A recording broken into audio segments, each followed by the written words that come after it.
Joining me now is Foad Izadi. He's a professor of political communication at Tehran University. Thanks so much for joining us, Foad. Now, we've just been hearing Trump declaring a national emergency to bypass Congress. He says he's going to proceed with the immediate sale of weapons to Saudi and the UAE. And Washington, well, they're saying it's to deter Iran's influence in the Middle East. How do you think Iran looks at all of this now? I think Iran realizes that the U.S. government, especially during the Trump administration, looks at foreign policy from a business point of view. So if they can sell $8 billion worth of weapons, they're going to have to justify going around their own system of checks and balances. Generally, in normal terms, they have to make sure that the U.S. Congress is on board when they have these high-tech weapon sales. In order to get around that, they have to create some sort of hysteria, some sort of emergency case. And Iran has been a boogeyman for the U.S. government. They have done this before from the 1980s, whenever they wanted to sell weapons to countries like Saudi Arabia that have a long history of human rights violation.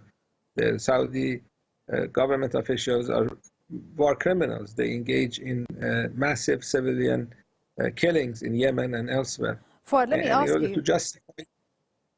me ask you then, you say it's from a business point of view, so how do we explain then the build-up of sending more troops and ammunition to the region?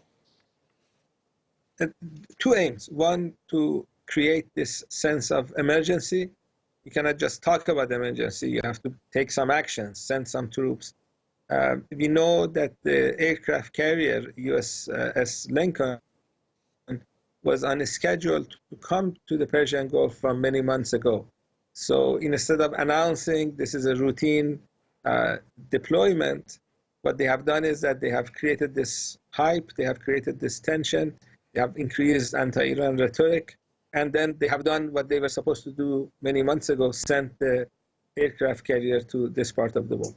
There is no question that they want to overthrow the Iranian government. They have hostile intentions towards Iran, and they want to sell weapons. So they're achieving both ends by this type of rhetoric. Foad, and earlier this week, your foreign minister, Javad Zarif, he said that the US was being goaded by the B team. Who do you think is speaking in Donald Trump's ear?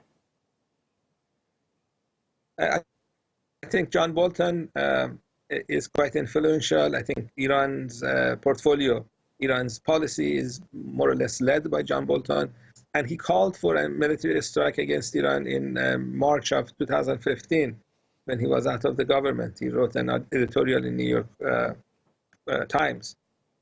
He's a very anti-Iran element within the White House, and he's having a lot of influence. I don't think Donald Trump is interested in a military confrontation with Iran, but I'm not sure if we can say the same thing about John Bolton.